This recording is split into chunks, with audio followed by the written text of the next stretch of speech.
This is episode 99 of the Double Cross Anime Podcast. I'm Whooper, and here's Mario. Hello, guys. What's going on today? Oh yeah, we finished Goodnight Poon Poon last episode, so we replaced it temporarily, I suppose, with a one-off Ghibli viewing of Ocean Waves, or Umiga Kikoeru. Yep. Their TV film from, I think, 1993 or something like that. And we're going to discuss that once we get to the end of this show. Before that, we're going to do episode 6 of Kakushigoto, BNA, Yesterday wo Utate, and episode 5 of Kaguya-sama. Mm-hmm. Where will we begin? Have we ever start with yesterday wo Utate? I don't know, but I watched that just an hour ago or so, Yep. that'd be We okay by me. can start with that show. Okay. I thought this episode was, once again, pretty good. Yep. I would say that this episode is my. I think that this episode is the worst. Well, saying that the word is kind of giving off the bad vibe for the show, but I still think that this show is very good. The episode also is very good.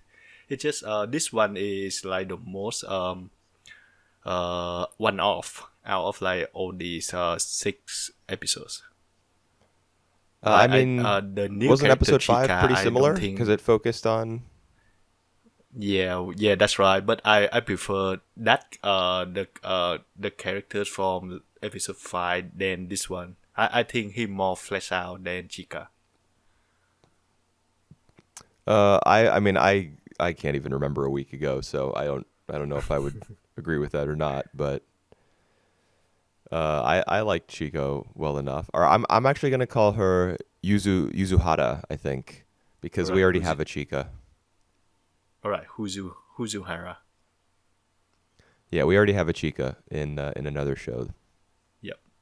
Cool. I think she's fleshed out well enough. I mean, part of her character is that she has regret about what happened with her family, which caused her to like grow up in a hurry, and move out and start to live independently. And since she has that as part of who she is, like part of her history, she's not going to want to like dig into it too much.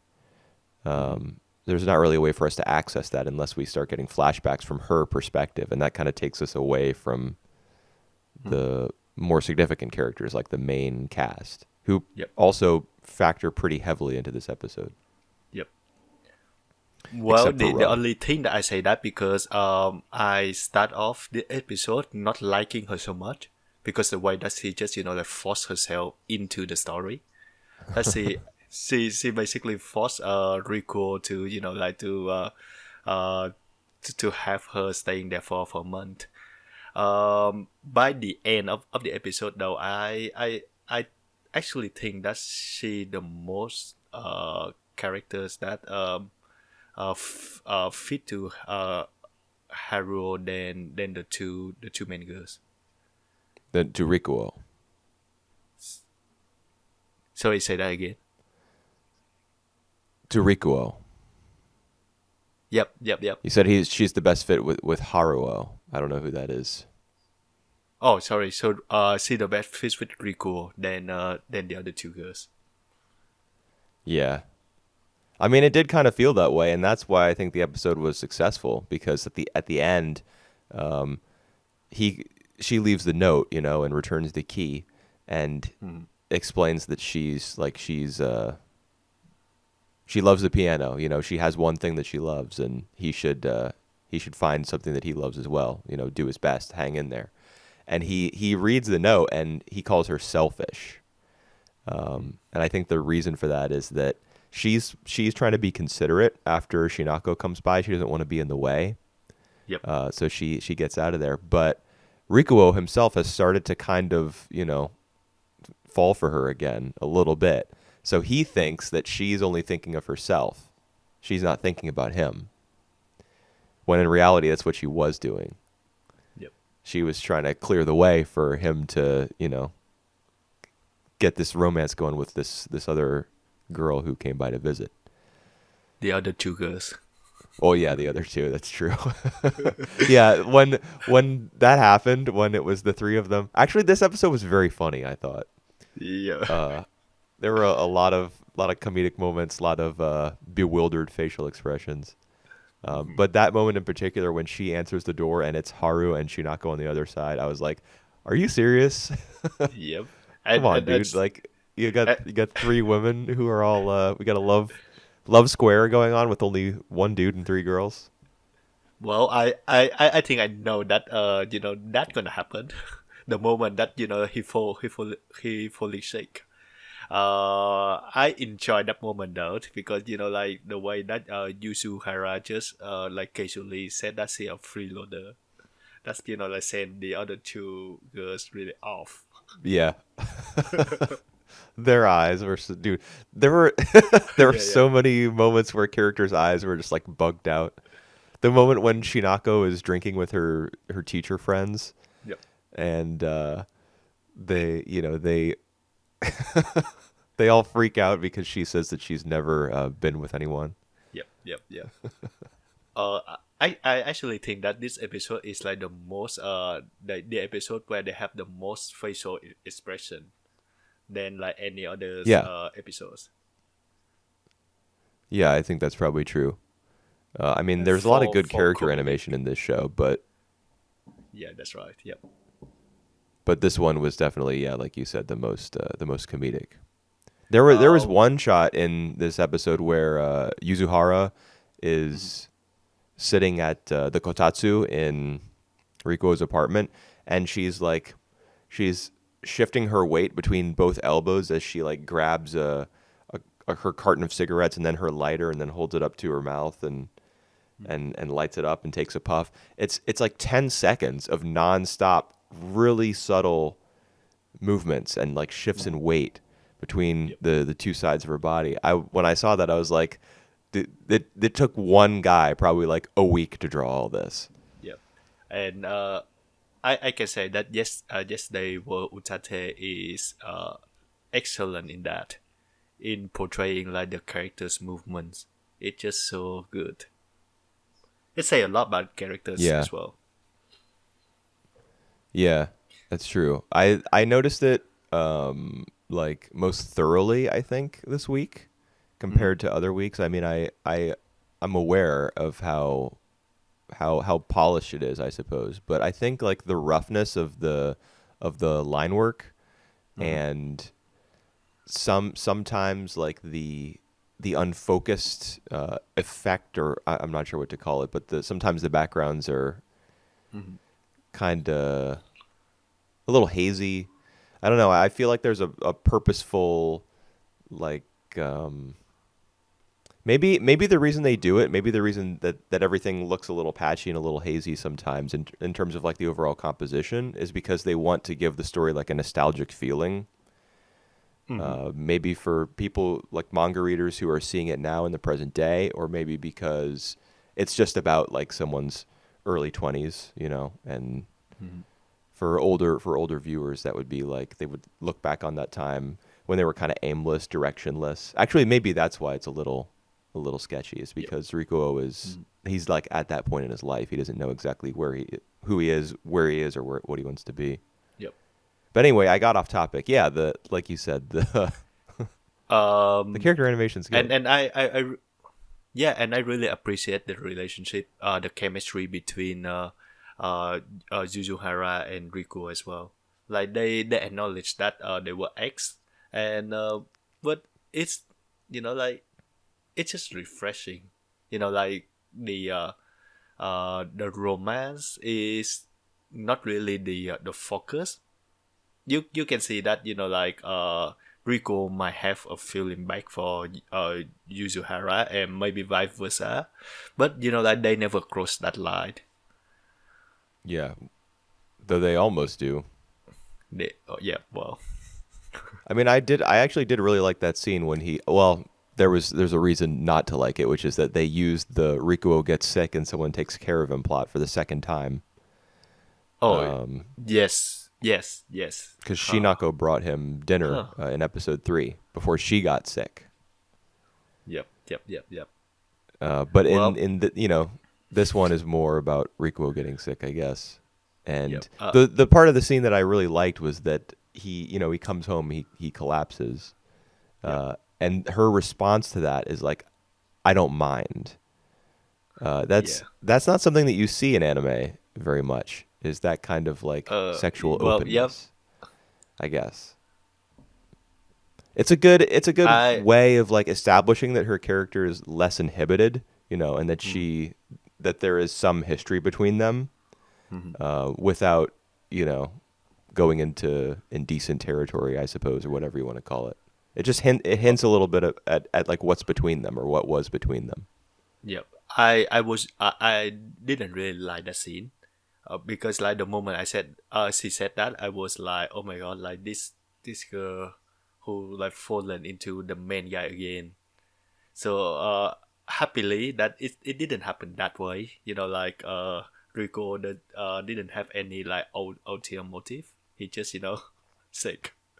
Yeah, And that was like never mentioned again. But yeah, I like now thinking back, I like that chemistry. So like they do have chemistry to each other. Um, it just maybe that it just a wrong time that they are getting together, or it just like I their mean, it's romance is just in the past now. It just right. Yeah, I think that's the point of the episode is that um, nothing lasts forever. Mhm. You know, you have to continue to move forward and grow up and find what you want to do. And I mean, that's kind of alluded to, I think, in the scene where the boss at the gallery where he's working says that he should go out and try to pursue this other job. And Mhm. Rikuo, who is not a grown up, says, "Are you firing me?" Like that's how he Yep. looks at the situation. It's not an opportunity. Yep. It's Yep. it's That's like a right. negative. It's a consequence of something that he's done. And she encourages him in her final note, like, hang in there. Um, find what it is that you want to do. Because I love piano, Yep. and she can tell there's a conversation between the two of them at one point. He's into photography. So I think that Hmm. her visit, accomplishes more than one thing, narratively speaking. Like it Yep. also, in addition to the romance between them and the story of his past a little bit and her past as well, it also, gives him a reason, I think, to move forward in other areas of his life. Yep. Yep. Yep. I also really like the reaction of Haru and Shinako when when they saw Yuzuhara inside the room, inside the house. So one of them, like really lash out. See, Haru came to uh, came to see Rico the next day just to ask for what really happens. But Shinako, she doesn't take it very well either. And Yeah. that interesting for her characters because she's supposed to be the one who who wanted to be friend with Rico, so she would have no reason to be upset about this. Yeah, I mean, but it was always going to go in this direction, Yeah, I know. Yep. that she was going to start to feel a little something something for him. It's interesting though that the way that she act, like she obviously very upset about that, and she, like to the point that she doesn't really hide that. I think she hides She it gave the pretty look well, to right? him. Like when she's walking away from his apartment with Haru, she says, "Oh well, I already turned him down. There's nothing to be Yep. upset about." Yep. But when she's But alone, yep. then Hmm. it's a different story. Yep. And also like in addition, like Rico, the way that he react tell me that he's still pretty much into Shinako more than Haru. I mean, yeah, I think that's been the case the whole time, Yep. and I don't think there's been a reason for that to change. At least not yet. I don't know who he's going to end up with. I don't like it. Haru is the Genki girl, so and he's like a sad boy, so it'll probably be her, right? Because it's like a story Yep. about him learning to Well, not be so see, directionless and lame. Yeah, she the main character, so I think he would end up with her Haru. Probably, but I mean, this is a. I think manga kind of have a reputation for like sometimes veering off course in terms of Oh yeah, yeah, like romantic pairings. You know, like if you watch an American romance or like a sitcom with romantic elements or something, it's usually the guy and the first girl yep, who's introduced in like the pilot episode. You know, assuming that the show uh, goes that long. It's just like the setup is there's a guy and a girl, and then everyone else is just like a wacky sort of character. But yeah. I don't I think can see what it's you ever mean. quite that. It's Yep, not quite that like surefire thing here. yeah. It could he could end up with Um, Shinako once her hair grows back out. she become attractive again. Um, yeah, I think that like in manga, it's usually the case that the main characters would end up with the first girl that he met. It's just for long running manga. They actually change the pairing based on their fans' favorite. Yeah, I So mean I I, they I, I conduct think polls if and stuff like that. Yeah. yeah, if we think of it that way, I think that this one now gonna fall into the former, because it's more of like a complete story, not unlike like a very long running romance shows like Nisekoi or stuff like that. Well, I mean it did run for like 16 years, Nisekoi, yes. something like Oh that. It my started god. in the late 90s and it ended last decade in the 2010s. Oh god. Yeah, 16 years. It Well, probably had it like a monthly release. yep. It actually 18 years from 1997 to Damn. 2015. All right. So I'm shut up now. Well, we'll see who he ends up with. You know, for now, I'm content to get little side stories about other characters because I mean it's working out. You know, we got Yep. what's his face last week. I think his name was Minato or something like that. And then Minato. new You're girl, correct. yeah, Yep. Yuzuhara in this one. I mean, I'm down with the structure, meeting new I people. I think it would be nice to meet somebody from Haru's past in an upcoming episode if they're going to continue this trend. that guy, did you say Haru Pass or Shinako Pass? Haru. All right. Because the first guy Minato was from Haru Pass. Oh yeah, you're right. Well, then So maybe we'll get somebody from Shinako's past next episode. yeah, Although, maybe. I mean, Rikuo is already involved in her. Like, they went to college together, you know, so. Yep. And we already know a lot about her past, who she, you know, Ro and Yu, his Well, older brother who passed away and all well, that. apparently we don't know enough. Like I didn't really expect the ex-girlfriend of Rico to show up. And like again, for a character that just like just come one off, just come into one episode, and like in the end of episode she left the scenes. Uh this girl, she's still a pretty great characters. They have very very good character writing right here. Yeah, I agree. Okay. We'll move on to a She, new show?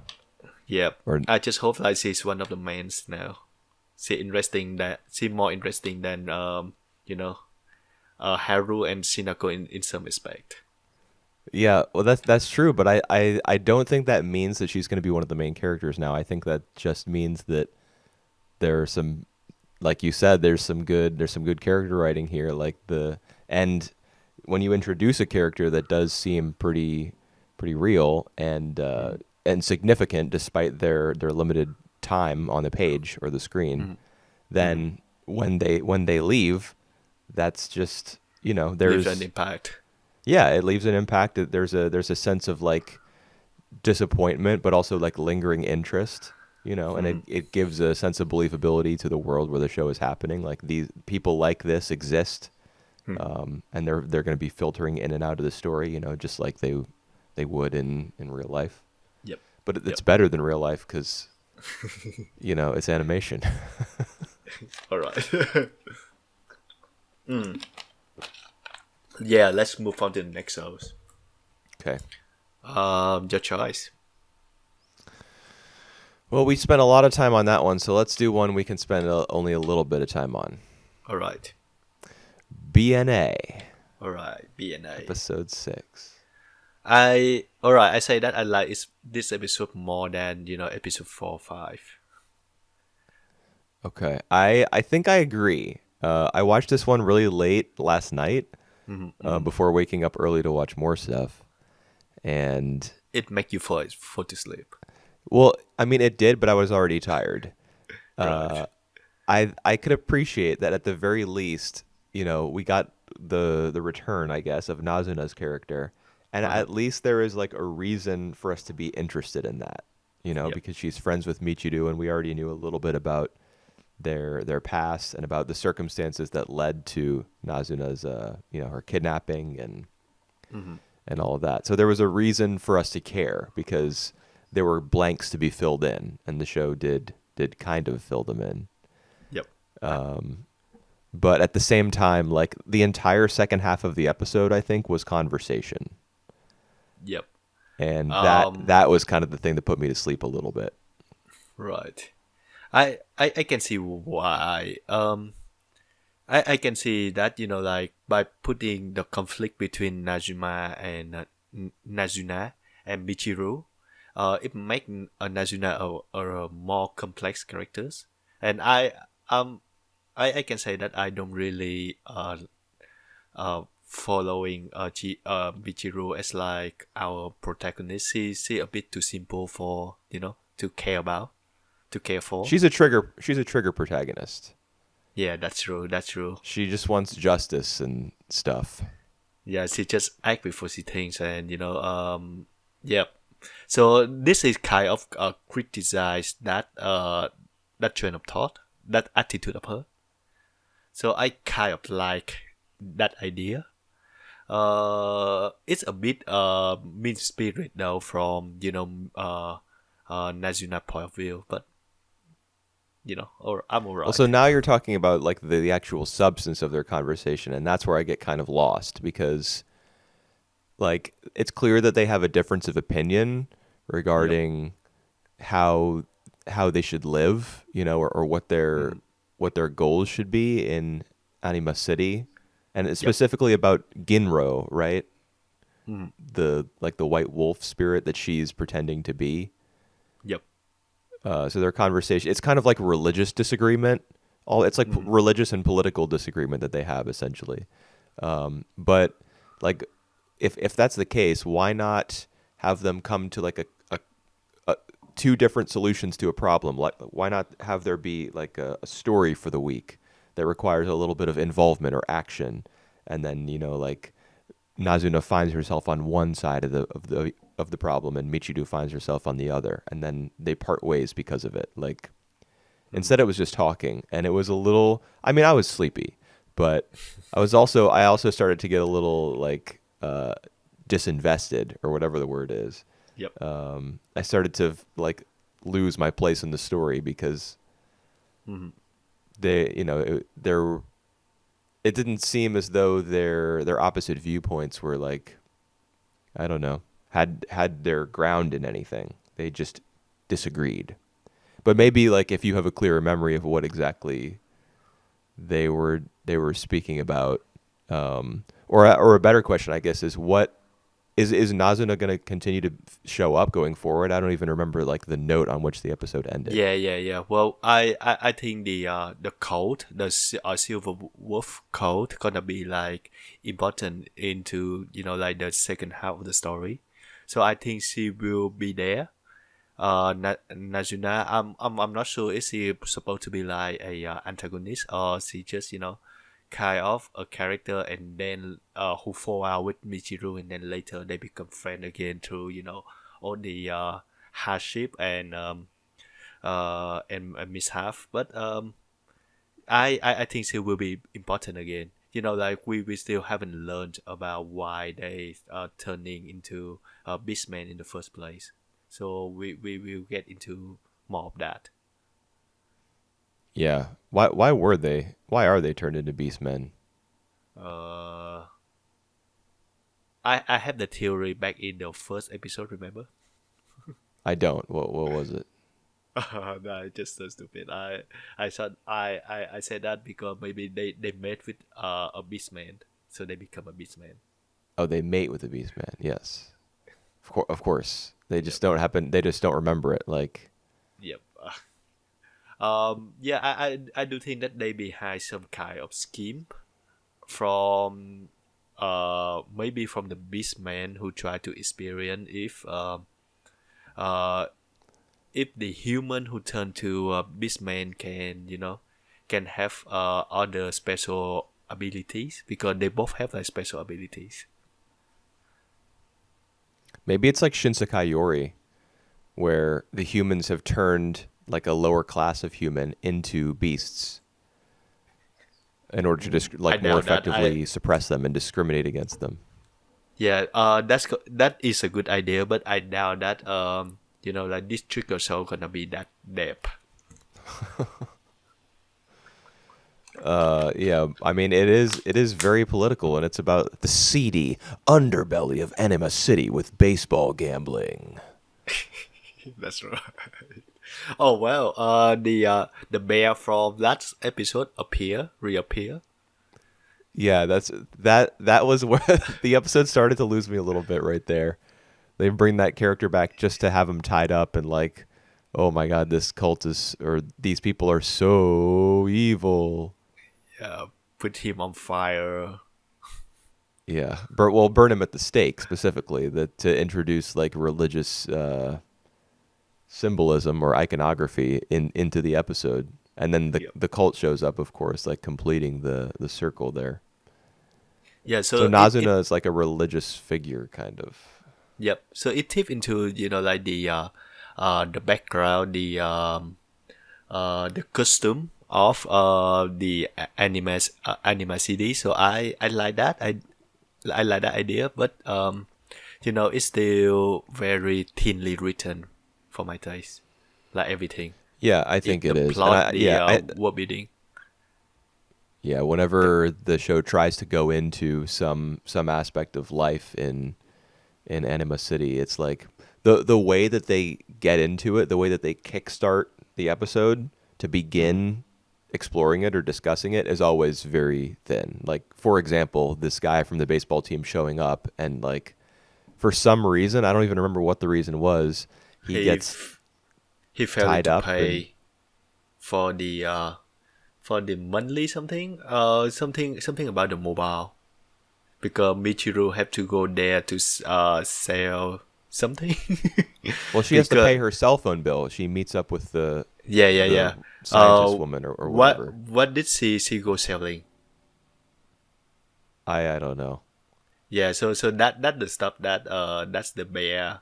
Like he falling behind of the payment, so he was at stake.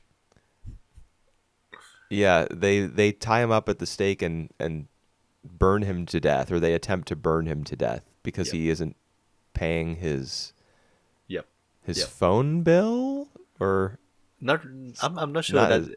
something. Yep, yeah, something. But it's like it hardly even matters. It's So obviously that just an excuse for the cult to show up yep. and save him and beat up all the other bad people. I Yep. like every time, dude. Whether it be this or Michiru like going into the basement of the hospital through the loading bay, and like as soon as she gets in there, she overhears a deal being struck between members of the mafia and the hospital staff. It's always just like they're like, okay, let's just get this out of the way, and now we can start talking about whatever problems there are like beneath the surface in Anima City. But they're not even beneath the surface. They're basically just on the surface. Like we haven't established what this place is really like so that we can then go one level deeper. It's just everything that the show wants to tell us about this place is on level 1. Yep. Yep. I understand what you mean. Yes. So it's hard to believe that there are like really people living there, and going about their day-to-day lives. It all just seems to be let's get Michiru involved in the next like the next story that we want to tell. And it doesn't help that like through the 6 episodes that we've seen so far, um, Zero make like very little impression to me. Like he doesn't really appear in the last 2 or 3 episodes. Well, that was Three definitely the episodes. case in the baseball one. I remember complaining about that a lot. Was that he just showed up to be like, "Your time is over, evildoers." Yeah, I have the But money. in this one, he he's there at the start of the episode when Michiru is talking to like her landlady or whatever, Yep. and then she and Shiro leave the apartment together or the house, and they're talking for a little while, and I don't even remember what they were saying though. He's like, I don't know. You're gonna have to fill in here. I forget. I don't even remember the part. So I remember he Oh, appeared later on when he saw Nazuna, and he didn't uh, approve for her to live together with Michiru. I don't know why, because he's not the landlord, but he have the authority to say no. it's because he's a man, obviously. Yeah, he the wolf. He the white wolf. Well, she's the white wolf. But I did think that he would like when at the beginning of the episode, it's the landlady person who's talking about Ginro-sama, who she's praying to, and she gives each of them a charm. I don't know if you Oh remember yeah, that, yeah, but yeah, she yeah, gives them yeah. each a charm, I and then remember that. Shiro starts eating. He starts eating the meat in the middle of it, Yep, yep, yep. which And was weird. and he say something about like if you offering for the god, the offer should be eatable or something like along that line.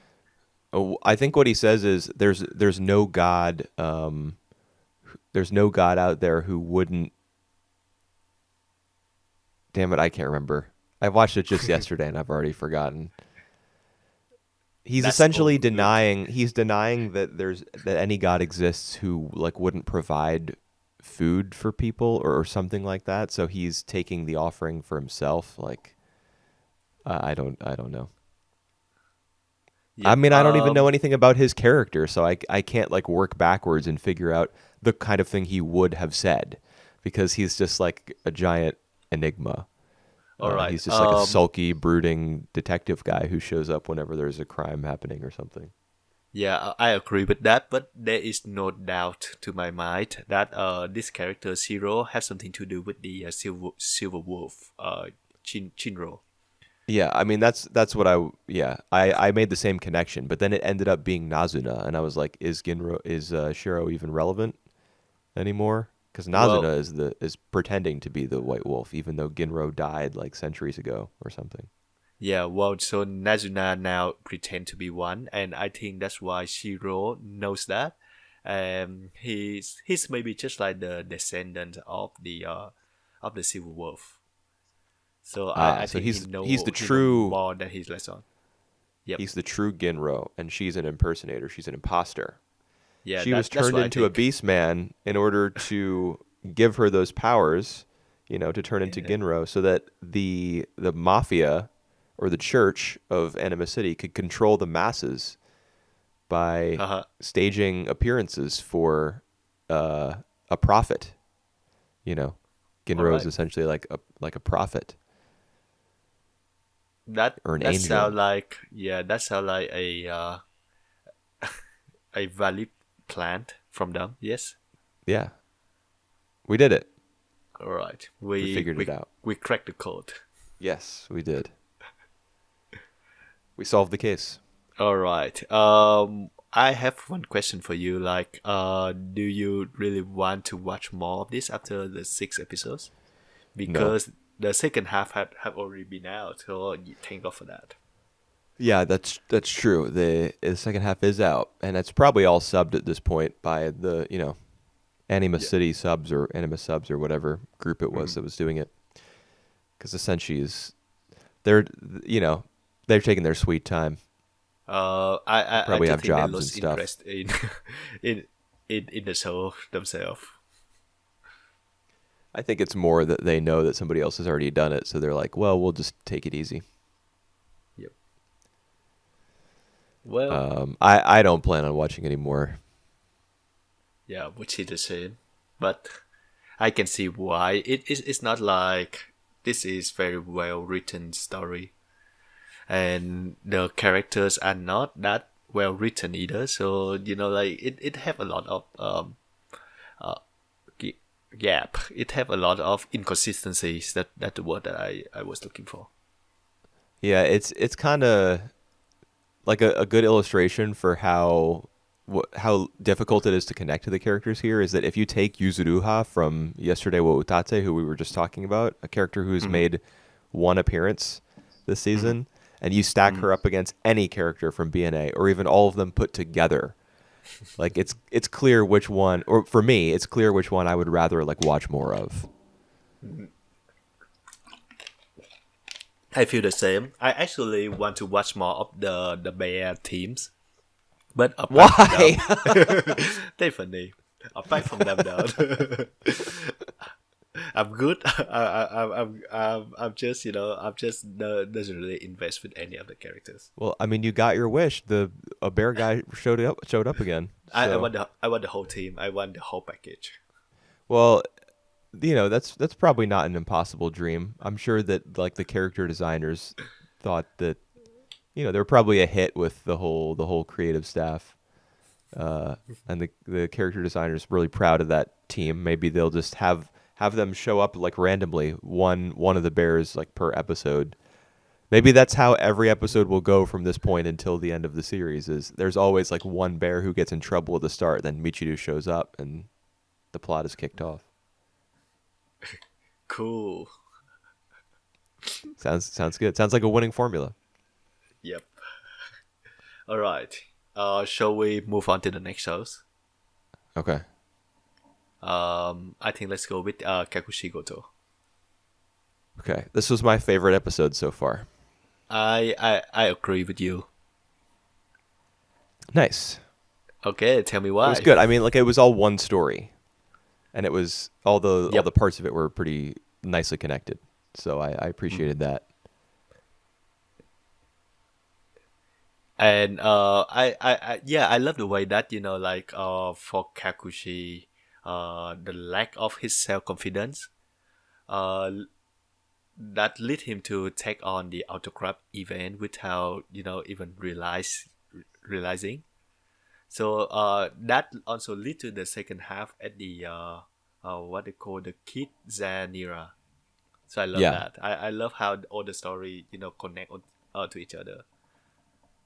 yeah, I did too.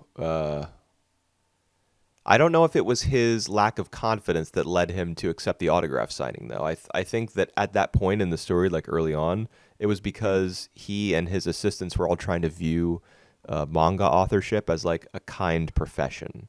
I don't know if you remember that part at the Yep, start yep, yep, yep. where Mm-hmm. there was like an air of like gratitude at their little office, like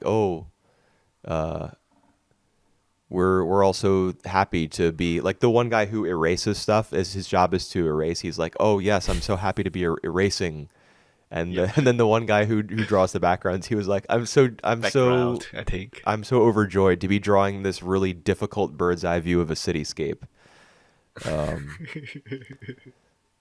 they're for whatever reason, I can't remember what it was now, but they're all like caught up in the air of being like happy for their jobs and thankful for their profession. Is And that so it's because during that like go ahead. yeah, I don't remember why they wanted to be so to be nice to each other. Maybe because of Hime saying something to Goto. I don't remember though. I mean, Hime saying something to Goto and him accepting it and processing it Yep. does seem to be what starts off like a lot of the stories for this show. But I remember that the very beginning of this episode was about the backpack. She keeps getting The what? Sorry. backpacks from Oh, the backpack. backpacks. Yeah, yeah, Remember, yes, she yeah, gets yeah. the backpack from, I assume, from her grandfather. That was Yep. her mom's dad in the limo that who talks to Goto like in the middle of the episode. Yep. And it add another levels of of the relationship as well. So I really like that scenes. I really like the whole thing about the backpack. Yeah, it's Like interesting from their to go ahead. Yep. I just want to say that from their conversation, we all know that the dad disapprove Goto because of his manga career, and at that point, he asked Goto the same if he wanted Hime to marry the guy who drawing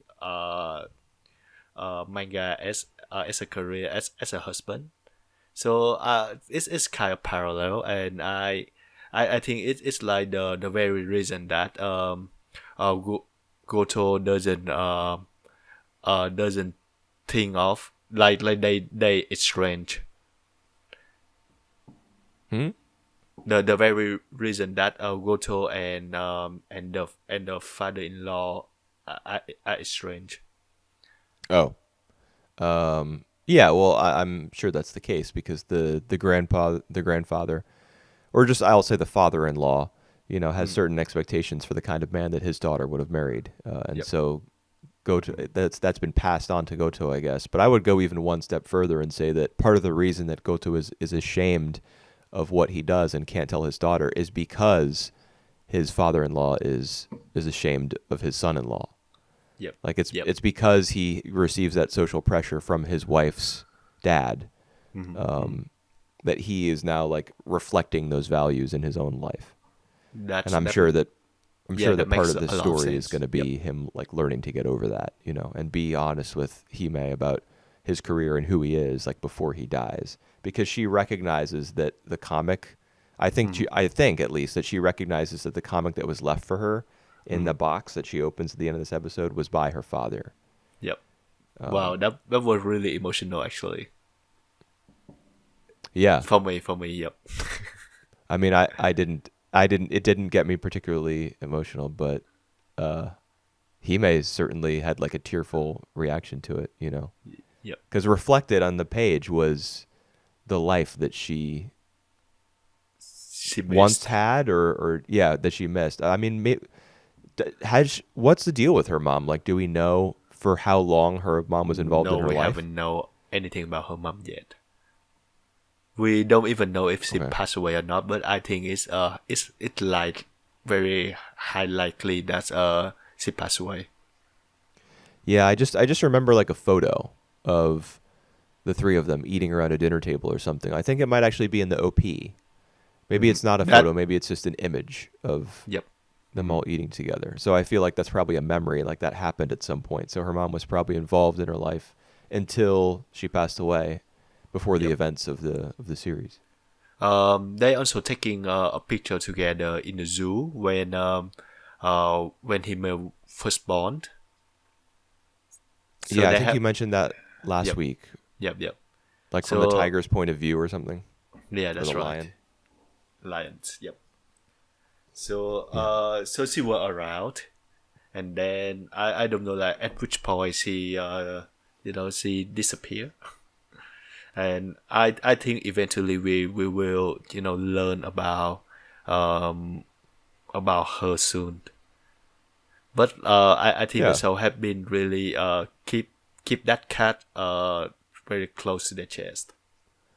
Yeah, they're not going to play it early because there's so like in terms of an overarching story, there's like nothing else. So Right. Yep.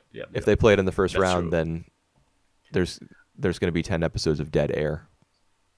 Yep. I really like the second half of when they are in the Kidzanira and Goto have to like sweep back and forth between signing doing the autograph, and with his his lack of self confidence kicks in, and like come to see Hime.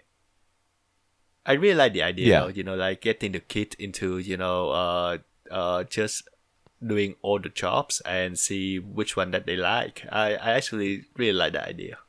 That was actually that creeped me out How comes? All right. because it's child labor. Well, it's more like orienting for like if for the job in the future. I think that's a good idea actually. I'm sure that's what all people who use child labor say about child labor. Well, we're just Yeah. preparing them for their Yep. jobs. I mean, it didn't when I first understood what Kidzania was and how they were like practicing a bunch of jobs. That was my first thought, like immediately. That's illegal. But you Yeah. know, Yeah. it ends up being pretty cute because she gets paid. Not that that makes it any less illegal, but she gets paid and she's able to buy like a Um, little she trinket get that she gives to her paid dad, by, and yeah, by their own currency though, so yeah, it's not the real that's money. true. Yeah, it's that she's not even given real money. But then there was also the scene where she makes the hamburgers that they're eating Yep. during Yep. his lunch Hmm. date between the two autograph sessions, and she has like a pile of hamburgers in front of her. So when I saw that, I thought to myself, "Oh, they didn't use her time and her effort to make all these hamburgers and keep them for themselves and like resell them later." No, they wouldn't do She that, just had but a pile. She just got to keep her gigantic pile of I can see your hamburgers. point. Yes. Yep. So I mean, yeah, I mean it was fine, but that's just like a thought that flashed through my head. That's illegal. Yeah, and the parent actually allowed to see whatever the kids doing as well. I mean, that's They have probably a like a little requirement. camera. Yeah. Yeah. True. True. I thought that scene was pretty cute, where the mom was talking to the assistant guy, and she Yep. was like, "Oh, which one is your daughter?" And he has to And make up an entire backstory about his wife and then pass it off to the other assistant girl. I just thought that yep. like every bit of this episode, all it was all pretty like well structured. It would Yep. move off And to a and side character for a second and yep. tell a little joke, but then get back to Goto's story about like his wavering faith in his own abilities and like Yep. his I don't know. Like His you've been lack of saying, lack of confidence. self confidence, but like I think it's more than that. Like it's a doubt in his own profession and like himself as a father, like a provider for his daughter, and I think there's a lot Well, going on underneath the surface with him in this character. It's mostly dressed up in humor, but yep. something else going on Well, too. he actually doesn't really think about financially. He doesn't really I mean like he doesn't really lack of self confidence in provide her uh the money or the finance.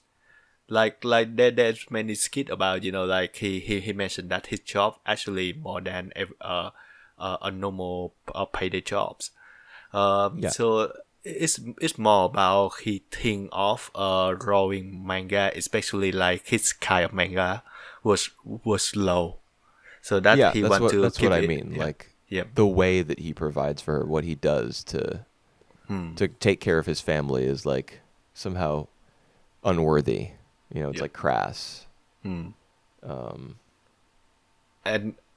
So well, that's why he's changing clothes and running back and forth between two different locations. That's why we have the plot of the yep, episode that we have is yep. I mean I think it's like shame that he deals with.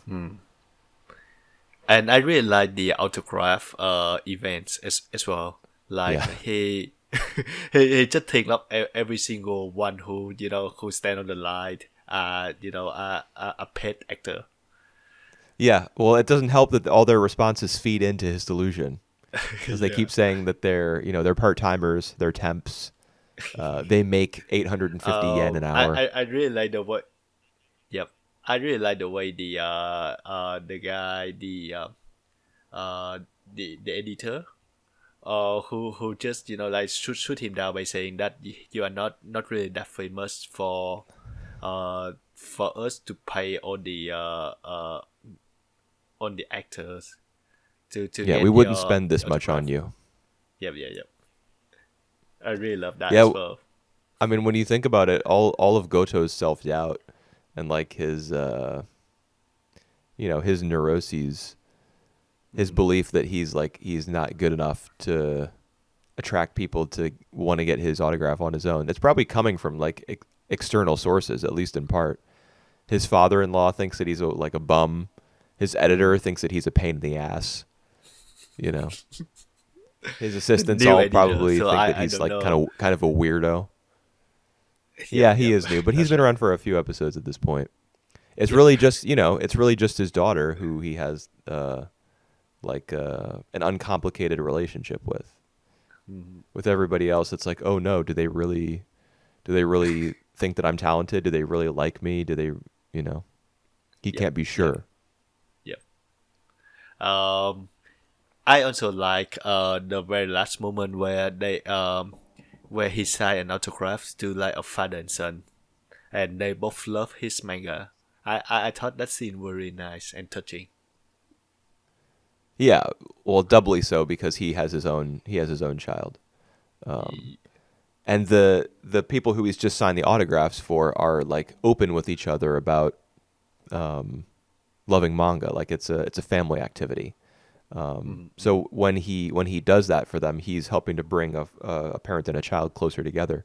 But he mhm. can't have that in his own life, or at least he feels like he can't. Yep, yep, true.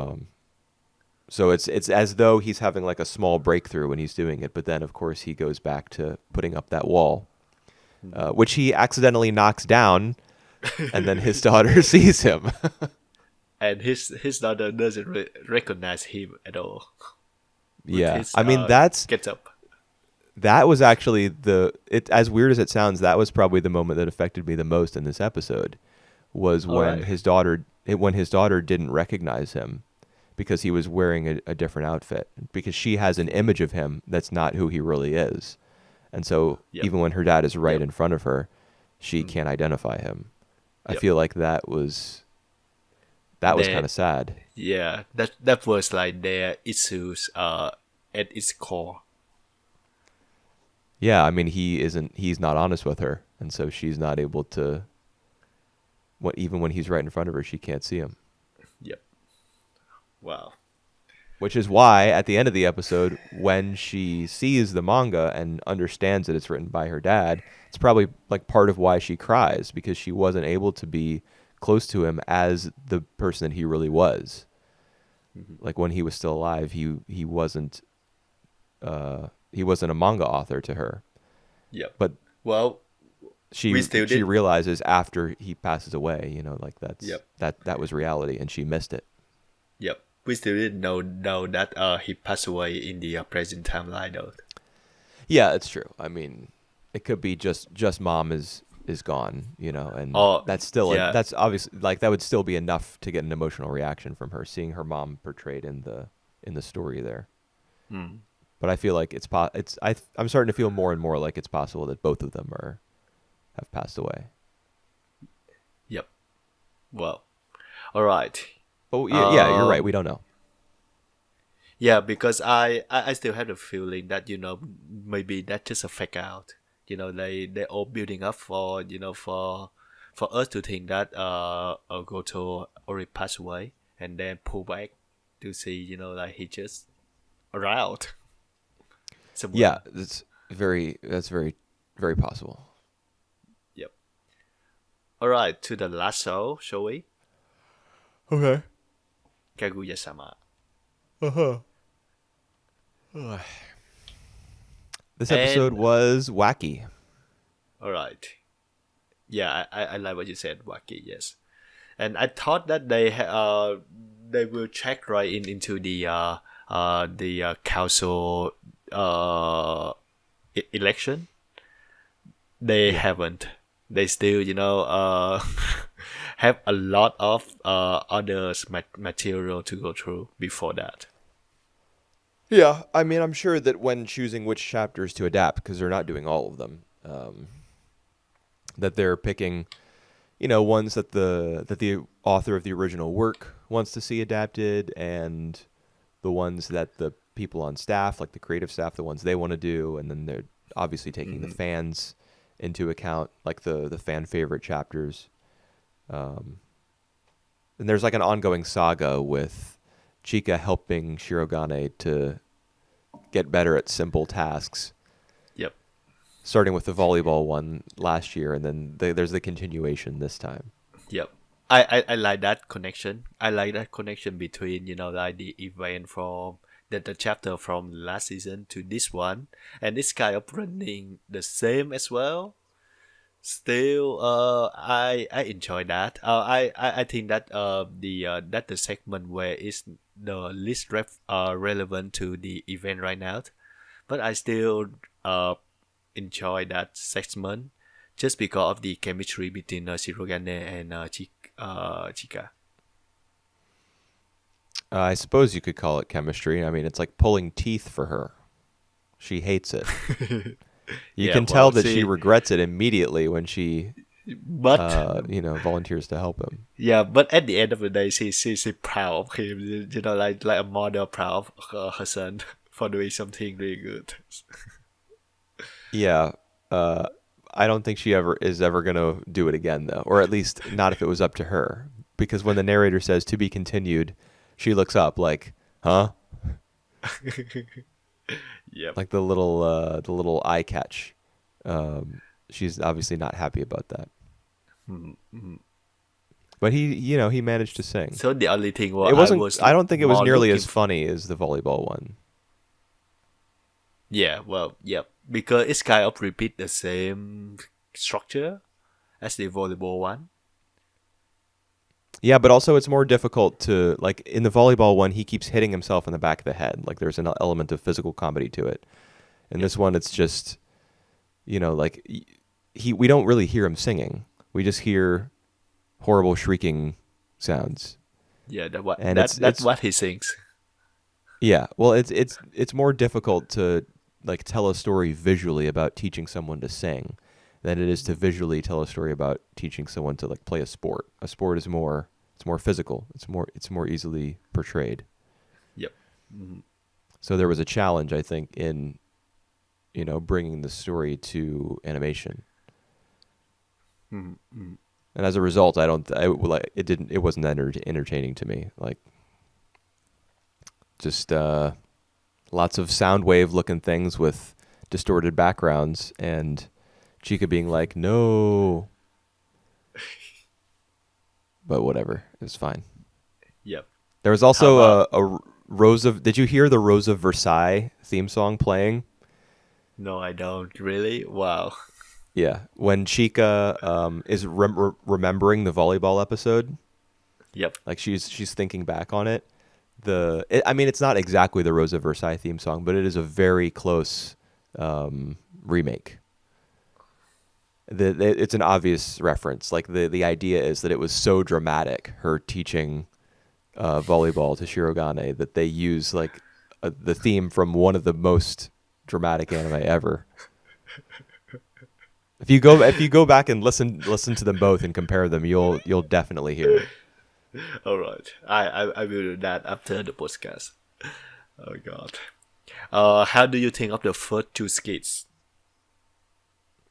They're okay, I guess. I mean, I would say the first one with like Shirogane losing his glare is even more of a kind of a one-off thing than the singing Yeah. lessons, Yeah, that's because true. it's not as though his face is gonna look like this ever again.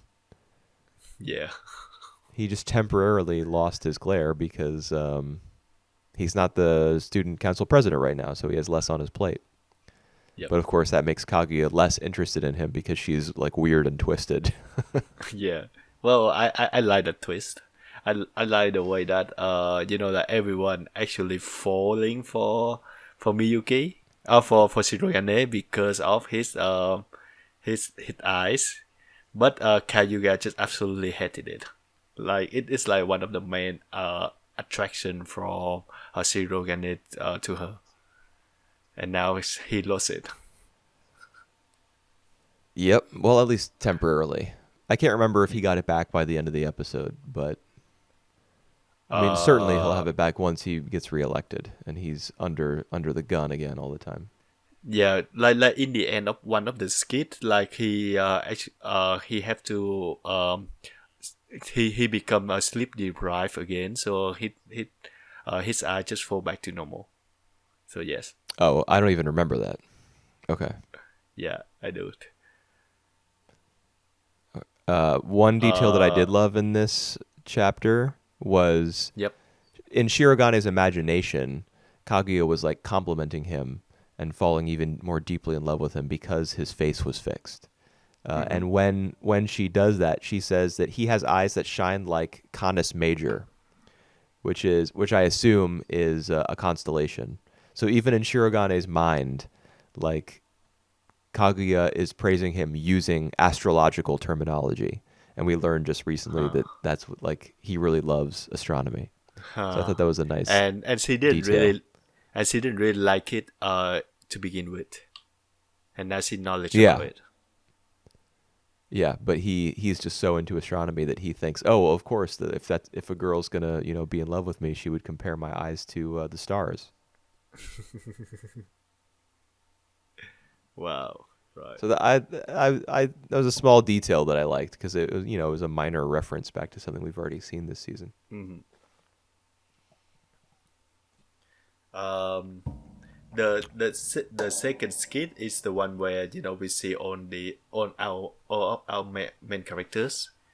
As Kayuga talked to Nagisa about ask for her advice.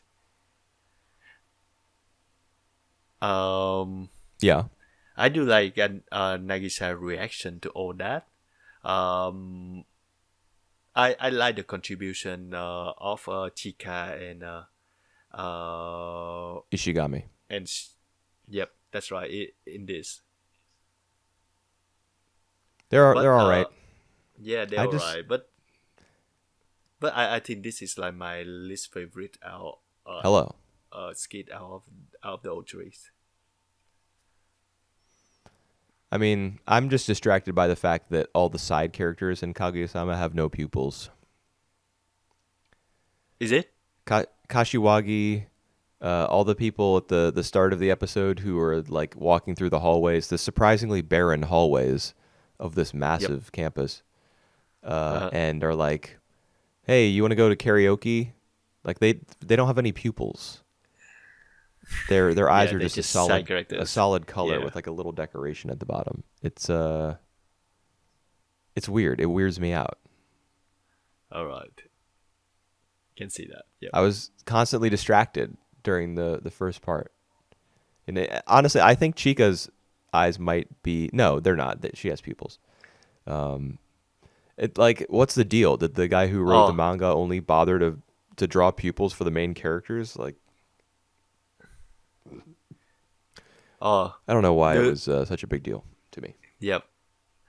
Do you actually realize that in the episode they mentioned like twice about the social distancing? Yeah, but that was just the person who was translating it was using that phrase. Yeah. Yeah, that might be true. I don't think there's any reason why the characters. I mean, especially since this is based on a manga that was written before any of this COVID stuff happened. Like, those aren't hmm the words. Like that's not a direct translation. Yep. It's just I, Funimation being stupid again. and well, I think we have like save the best for last because What's that? the last sequence is my favorite. So the confrontation between Kaguya and Iino. That was all packed into like the last 5 minutes. Um, Yeah, that's right. It's a bit too at short. at one point, I thought I heard a couple lines that were literally sped up in Oh, order to really? fit the scene. Yeah, like digitally sped up in order to fit the scene that they were in. I thought it was Mm. they moved through it kind of quickly. Mm. It's all right. Yeah. So I like the chemistry between them, but yeah, Kaguya just got distracted by the end of this argument when the other girls compare her with Shirogane. Yes, that's true. I mean, it goes from antagonism between them, or Yep. I suppose the progression is it goes from Kaguya like trying to make a deal with her, like hmm to antagonism to her like kind of being on board with her plan because it'll give her more time to be with the president, and then back to her being frightened by like being such a hard ass and wanting people to stay 50 centimeters apart and stuff. Like all these shifts happen so fast. Yep. It was hard for me to follow what exactly was going on between them at points. Like I was like, how do we get to here? How do we get here in the conversation? Weren't we just over there? And before that, Yeah. weren't we like way over there? How do we get Yeah. here? Well, I like that. I like the way that like the direction of their conversation just keep changing, and switching back and forth. I really like that. Yeah, it's fast. It's quick. It's witty. I was a little thrown by it, I guess. All right. I wish it had played out over a longer period of time. Just give it an extra minute and or 30 seconds, and because that could make all the difference in the world when you're like, arranging Yep. a scene. I can see that. But it was pretty amusing. Lots of funny like super deformed kind of chibi looking faces. Like Kagi looks so disappointed when she's Ino's like really getting her hopes up with, oh, we're gonna check uniforms and we're gonna enforce all these rules. She pictures herself doing it with Shirogane, and then she drops the 50 centimeter buffer Yep. rule, and like all of a sudden Kagi's face like totally falls. She looks like a sad little cartoon girl, or like a little bobblehead. Yep. She's so into Shirogane that she'll go along with anyone's plan if it means that she gets to spend some time with him. But then all of a sudden that's ripped away from her, and she's like, no, this girl has to be destroyed. Yep. And actually, they have like no ending credit this time, just for just so that they can fit in the confrontation between the two girls. Yeah, I mean, there were 4 chapters adapted in this episode instead of 3, because the first story about Shirogane's eyes and stuff was like 2 stories in one. Yep. Yep. And so as a result, there was less time for this one, and they ran it through. They just ran through to the end instead of doing the end credits. All right. And I felt like a different team handled the Chika and Shirogane singing lesson. Is it? Art felt very different. It was like animated differently, and did you get that at all? No, I don't really catch that, but Okay. maybe that's the case. I'm pretty sure that it was handled by like a different AD or like a different key animation director, who's like cleaning up frames, or maybe they just didn't have one for that episode. Like everything was just kind of flying through, because it felt like everything was animated on 3s, and there's a lot more emphasis on like bodily motion, like limbs flailing around and stuff, rather than like facial expressions being totally consistent with one another. So I mean, I think the last 2 episodes of the show were really good. This one was a little bit of a come down for me, but Yeah. Well, I It's think of fine. the same, but I do think that was because yesterday what Otate and Kakushi Goto was pretty good this week. So this one is not as good. Feel like a bit of a letdown as well. Just a bit. I definitely think Kakushigoto stepped it up a lot this week. I would say that it was better. It was a better offering than this one, maybe for the first time. So that's good. I mean, who knows? Maybe it'll just, their fortunes will continue to reverse, and Kakushigoto will like emerge as the greatest story ever told. Kagi will just jump the shark. Not gonna happen. And Kaguya-sama, since we have known the first season until this season, I would say that this is one of the most consistent show that we've seen in this season. Or that and yesterday World Tate. So Yeah, I mean, way that's gonna drop in quality. Well, who knows, man? We Yeah, we got a virus taking people out left and right and forcing everyone to work from home and stuff. I don't Well, know. Maybe the audio is gonna like people recording lines at home, or I don't know how exactly they're doing it, but maybe we're gonna start to hear like the humming of people's laptop fans as they record their lines for professional anime. Well, remain to be seen. Like this episode, even if we don't really like it as much, as like the previous episodes, the quality of the production though I still think is pretty good. Yeah, it's alright. Oh, excuse me. All right, can Okay. we move on to the cheaply films? Ocean Waves. Yep. Man, I definitely understand why this was a TV movie instead of a theatrical release. All right, why? Because of the production value is not as good as other cheaply films. Well, I mean, there's that, but it still looks fine. You know, it still looks better than 95% of Mm, whatever else was available in that time. I'm sure. yep. But I Or mean, I maybe. wasn't a fan of the story. All right, all right. I can see that.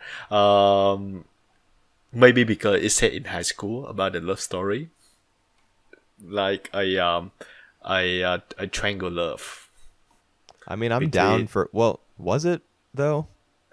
a The little the bit. the friend character like barely has anything to do with what's happening in the film. Yeah, he still he still slap our main character real hard. Oh, he punches him. He straight up punches him. Oh, sorry, punch, not It's the slap. girl who slaps. And I mean, I alluded last week to the fact that this is not like a super happy love story, just Yep. very vaguely. What I knew about this movie going into it was the slapping scene, All the right, first one in the school where she hits him and then he hits her back. right. That's like a meme.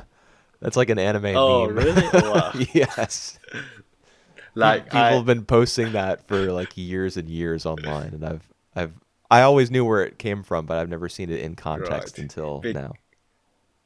because I watched it and I to that scene and I was like, oh man, this guy got. Yeah, Yeah, I mean, but I mean that's their relationship is like, dude, the romance in this film is so dumb. it's not it's like un what's the word when something is not romantic? Is it unromantic, Uh, aromantic, non-romantic? it's just I'm just gonna yeah, say I loveless. The understand what you romance in mean this film is completely loveless. There's because I get it's not exactly a romance. I think they then have what a is feeling it? for each. They have a feeling for each other, but they never really develop into something other than something uh other than being friends. They Come on, man. Like the last line of the movie is, and that's when I knew I was crazy about her. that was like how many years later, man? Like Not that. many, right? Because they were still in college and they had a high school reunion. I Yeah. feel like it was actually only 1 year Let's see. because he in the voiceover when he's narrating the fact that he's started going to college in Tokyo, Uh, he's talking with his friend about the fact that it took him like a whole month to get used to living in Tokyo and then another month to like learn the layout of the campus. yep. I feel like it's Yeah. only So been a it's about to year and be he's like just one just or two recently years. started to get yeah. Yeah. So I mean, it's not as though they've matured that much in that time, but All the right. film kind of makes it seem All like right. they have. When you put it that way down, I don't feel that they have grown up much. Well, I prefer that they met each other like 4 5 years along the line, and they just know that on the event in the past was really childish and stupid. Like all their action were just 18 17 years old kids doing at the time. Now you Yeah, put now it they're that way, 19 it's or just like 20. it's not improving much. Yeah, but that's the whole thing. Is like nobody improves in this film. Yes, no, no, they don't. No. I feel like there's no arc for the main guy's character. Like he just gets strung along by this girl, um, and he's like, she's kind of just dragging him around like a lost puppy, and he's not really getting much out of it. But he's also like not very kind to her. When she calls him down to like rescue her from her conversation with her ex-boyfriend, in the Yeah. I mean, she calls it a coffee. My subtitle said coffee shop, but you can hear her say tea room in the film. But Um. anyway, whatever. He goes down to the coffee shop place, and he says like, "You're boring, and so is he." Where did that come from? What? Why would you say that? Well. I think he was upset because it is obvious for him that Rikako setting up for that. Just to meet the guy in order to like make her look good. So he knows that, and he just upset by that. But why would you say that? Why would you like blurt out, "Oh, well, you're boring, and so is he." Like, who does that? I Just excuse Uh, yourself.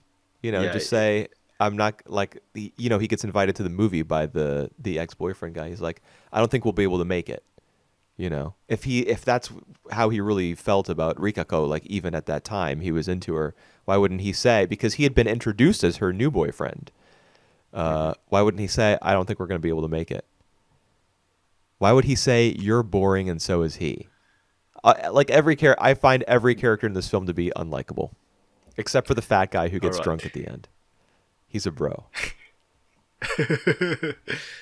Because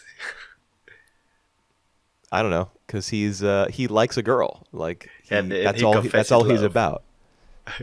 Well, does he? I don't even think he does. He just like yells her name over and over as the movie cuts to a scene of a puffer fish hanging from the Yep. roof or something. All right. That that was weird. I because I is it based on the manga or like novel? I don't remember. I remember seeing based on the story by Saeko Himuro or something All like that right. at the start. Because I feel a lot of like supporting characters was like underdeveloped, like a bit missing. Especially if you remember, there was one girl with short hair, supposed to be. All right, I'm looking her name now. Her name is Shimizu. Shimizu. She was really underdeveloped in the student when they was in high school. That when they meet each other in an adult, I just don't see why she become like more prominent as a Yeah, characters, yeah. because That we didn't that just didn't saw make a like lot of sense. yeah, because we just saw like 2 or 3 scenes of her before that. Yeah, and in one of them she was very antagonistic towards Rikako, Yep, like yep. understandably so, because Rikako was uh she carried herself with like an air of superiority, and the other girls all Mm-hmm. reacted badly to that. You know, Look at the way she declined the support the Masuno. She shot him down just by saying that I hate boys from Kochi. yeah, and that's just so mean. Like, oh my Yeah, god, like how. dude, I don't get this film. I don't understand who I'm supposed to be rooting for. All right, all right. The main girl is pretty bitchy, to be honest. Yep, yep. Morisaki, like the main guy, he's not much of a hero. Like the way that he meets this girl is she asks him for a bunch of money, and Hmm. he says yes. Why does he give her 60,000 yen? Hmm. Why do that? Like, I didn't even understand like the beginning of their relationship. Uh, she asked him for money. He gave it to her. She says she will pay back, and it took her like many months. Not mentioning about that at all. I think this story is supposed to be, like the character is supposed to be unlikable. They're supposed to make mistake, a lot of mistake to each other, and it's kind of talk about uh, their youth, like stupid and just live for the moment. And so we have like the last 10-15 minutes is like dumb when they a bit more mature, grow up, they see back at their mistake, or the thing that they should have done better when they when they were in high school, and move on from that, move on by meeting each other again, and this time the relationship is for real. But there's nothing fulfilling about that. We spent most I of know, the right? film in the past, you know, with the flashback of these characters who are not fun to watch, or like, they're not people who you would want to hang out with. They're not people who you'd want to watch like a full TV series about or anything. At least I wouldn't. And so because all of their youthful indiscretions happen in the past, and then there is no resolution given, there is no conclusion to that arc in that time frame, it just skips to the end as a cop out, and it's like, we were young. Roll credits. Like Yep. one of the Yep, that main basic. issues that Rikako has is the fact that she had to come along with her mother to this like hick town, this backwater Yeah. town where she did not want to be. And then she realizes that her dad was not the hero that she thought he was. So she was kind of caught between a rock and a hard place. But how is that story resolved? There's no By having resolution her for it. Like, accept the truth. no, but we don't see her accept the truth. She's not the kind of character who accepts the truth. Instead, That's she right. insults people Like and lashes out the at very them. We next. don't. She has. Yep. Go on, go on. What were you going to say? The very next, I can't remember. Oh, yeah. I will just mention quickly that she doesn't really reflect on that. The very next day, she just hanging out with her ex boyfriend and being stupid about that. Well, yeah. I mean, it's true. She doesn't reflect. She runs away from her dad. His apartment. She's like, he paid for this hotel room, so I'm going to stay in it. I can be here because he paid with his money. What is her fixation on money? Why is she more into money than she is into human beings? Yeah. Yeah, like you said, she doesn't reflect. She does not grow. There's no real change happening in her life. She's obstinate until the end of high school. And like there's even a line given, like the main guy, Morisaki, he says, I thought that we would see her again, before school ended. But the culture festival ended up being the last time we ever saw her. We graduated and went our own separate ways. What kind of conclusion is that? What kind of ribbon or bow is that to like put on the end of that phase of your story? Like the main phase, it takes up 80% of the film. I went on my anime list. This is apparently adapted from a novel. All right, novel. Comes from a novel. So All right, I do think that a lot of what we see is missing. I mean, like, I would love to see more about her in the present, because all we know about her in the present is from other people talking about her. Like I meet her just yesterday. She was studying the same uni as me. She was looking forward to meet some guy in Tokyo who sleep in the bathtub, but we didn't really see her. Well, we did saw her at the end, but she didn't really say anything at all. We didn't know how much she mature, how much she improve, reflect to all these things happen in the past. So yeah, I think this story is supposed to be, like not nostalgia. So like we as an adult thinking back about, the romance uh back in high school, and what we should have done to make it better. But yeah, like you said, it just failed to do that.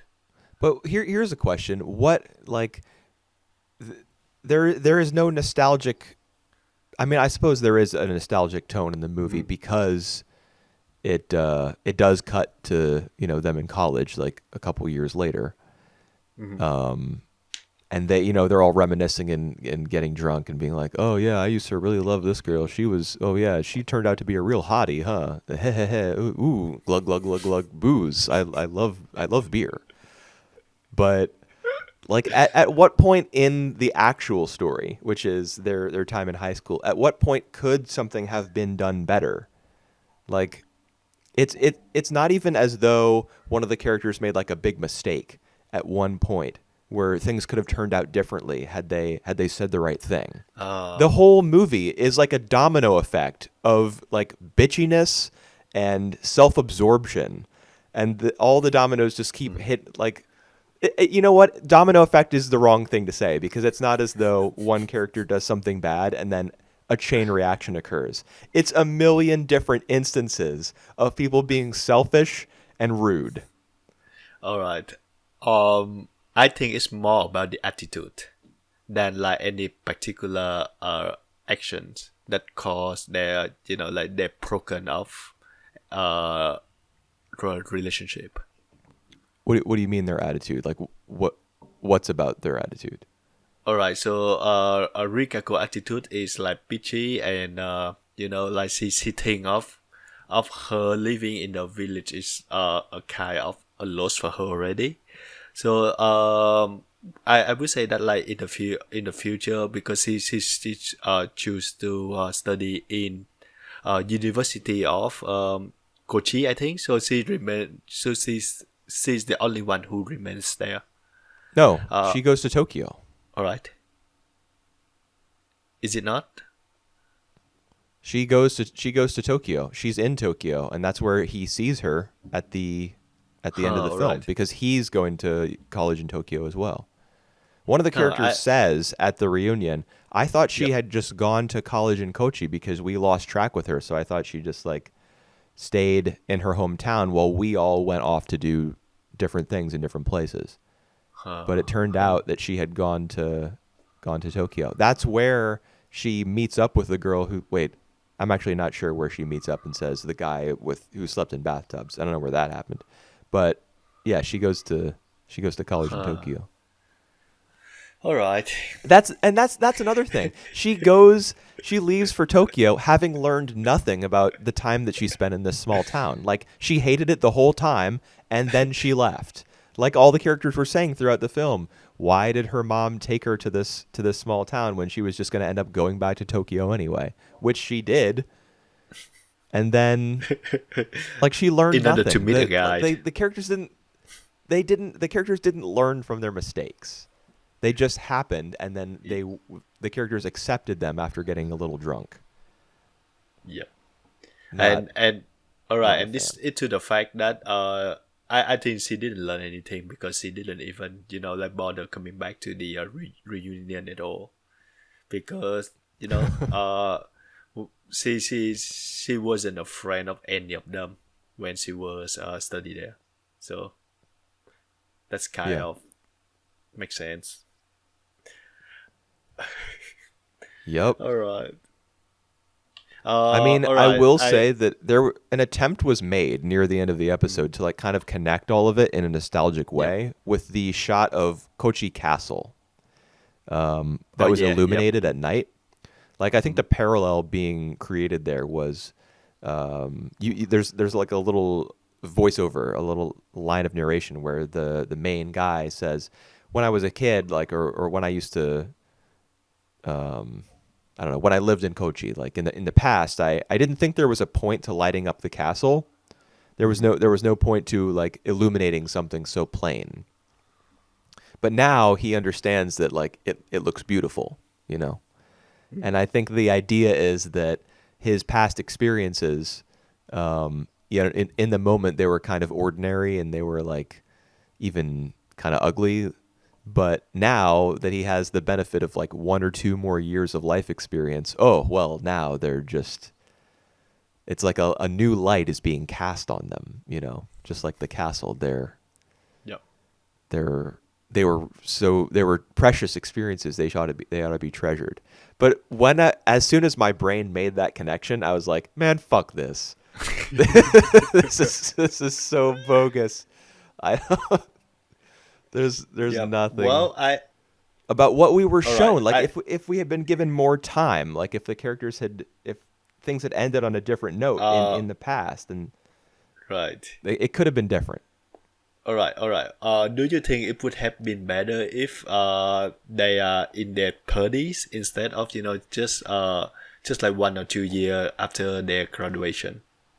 No, I don't think so. I think the issue is that there's not a better resolution in the point of their lives where the movie takes place. Like 80% of the film is them in high school. There needs to be some sort of like bittersweet parting or something, you know, before they all go off and do their own thing. Then when the reunion happens, building off of like the small victory at the end of their time in high school, we could get a Yep, fuller reconciliation. But we were not yep, even given that. Like yep. they went from 0 at the end of high school to 100 at their reunion. Like, oh man, we were just young, wild, and free, baby.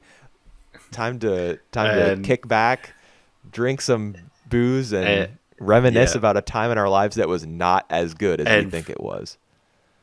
yep. And for the last 6 months, a year, I have grown up a lot, which you don't happen to see it, but I do have grown up a lot.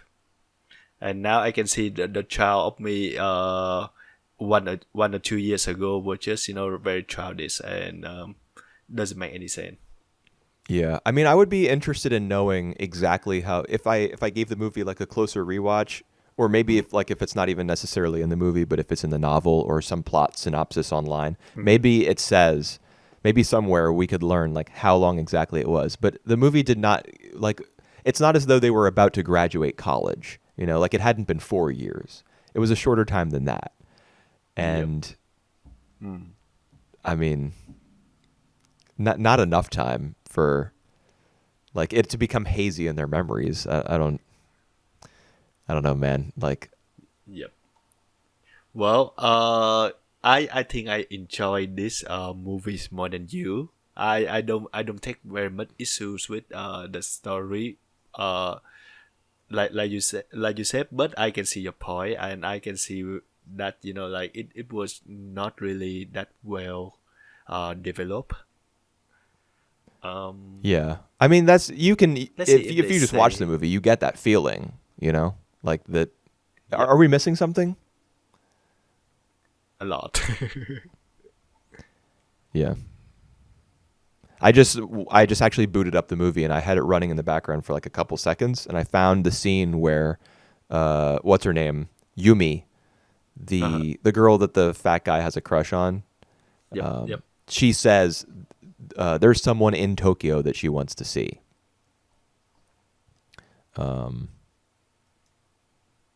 Like indicating that both Rikako and Morisaki have ended up in Tokyo. All right. I went back to check on it because I wasn't 100% sure, but Yep. yeah. That they end up in the same place, and so they're able to start things up, I guess, after they meet at Yep. the train station. Forget And I about mean, past. You know. yeah, I guess I don't know. This movie reminded me of the Garden of Words It's a bit yes, yes, yes. I because can see that. they were both underdeveloped. Like the relationship between Um. the two main characters it's playing at being more than it really is. I think at least Yeah. that was my interpretation of Garden of Words. Like after it ended after Well, 45 minutes, I was like, my is that it? yep. My biggest reaction with the Garden of Words is that the drama is overblown. Like the last scene where um, where He she, runs out of her apartment into the rain, like barefoot or something. yeah, yeah, and then they're both crying, or she crying. It's just too much for me. Yeah. I can't take that. It's just too much for my heart. Oh, too much for your heart. I see. I mean, the drama in this movie was far more believable, but it was also like far less idealized. Like it was a lot nastier. Uh, Which this actually this girl is I like, like it. I like. she's borrowing money so that Yep. she can buy a plane ticket to leave everyone behind and go back to her dad, but that doesn't end up working out. So, and then as a result of that, she grows bitter and is bitter for the rest of the film. I don't. Mm-hmm. I'm not about it. All right. So this is like sit comfortably at your least favorite Ghibli film. I think so. Yeah, but I haven't seen Tales of Earthsea. Yep. And I mean, honestly, I don't want to see it. There's value in like not watching an entire body of work. Like if there's a What? couple What if is there's a value of couple that? films that are like at the bottom of the barrel, All they're right. probably down there for a reason. You don't have to go digging around in the mud and getting your hands I all would dirty. prefer to watch everything to see if the studio at their highest point and at their lowest point. So Yeah, so I to see the gap between them.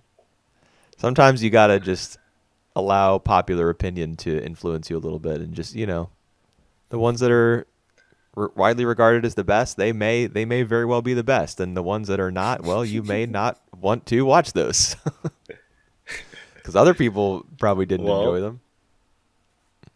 um, I know that this one was like better received than Telepathis.